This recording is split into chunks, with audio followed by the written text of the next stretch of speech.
নমস্কার দাদা ভাইরা, দিদি ভাইরা। আজকে আমাকে কয়েকদিন থেকে আমাকে একটা জিনিস আমার কাছ থেকে জানতে চেয়েছিল, সেই জিনিসটা আজকে আমি বলতে এসেছি।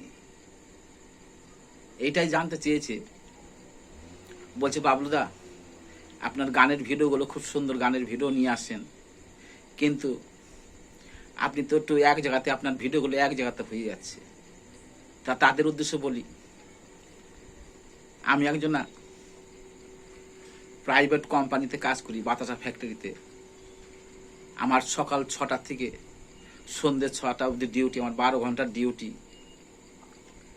আমি এর বাইরে কাজ টাইম পাই না। এই সন্ধ্যেবেলা এসে 1 ঘন্টা রেস্ট নিই, ওই 7:30 8টা 9:30টার মধ্যে এই টাইমটা আমি ভিডিও করি। কেন আমার কর্ম ধর্ম বজায় রেখে আমি ভিডিও করি। আমি কর্মস্থান বাদ দিয়ে আমি ভিডিও করি না। কেন? আমি কোনো ফেসবুক থেকে, ইউটিউব থেকে কোনো সাহায্য পাই না। যদি পাই কোনো দিন চেষ্টা করব, কিন্তু এখন আমার কর্ম থান আগে ঠিক রেখে আমি ভিডিও করি। এইভাবে করে যাব। আমার খুব আনন্দ লাগে, ভালো লাগে, আমি তাই করি। কিন্তু আমার কর্মস্থানটা আগে ঠিক রাখতে হবে।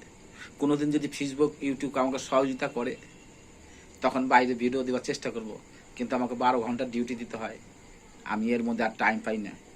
এই দাদা ভাইরা বলি, দাদা ভাইরা এর জন্য আমি করতে পারি না। আমি এক জায়গায় আমার ভিডিওগুলো হয়, পুনরায় চেষ্টা করব, কিন্তু আমি কর্মস্থানটা আমাকে আগে ঠিক রাখতে হবে। কর্ম ধর্ম ঠিক রেখে তারপর আমি ভিডিও করি এবং করব। যদি কোনোদিন ফেসবুক ইউটিউব থেকে কোনো সহযোগিতা পাই, তখন চেষ্টা করব। নমস্কার দাদা ভাইরা, যেটা প্রশ্ন করেছিলেন তার উত্তর দিলাম আমি।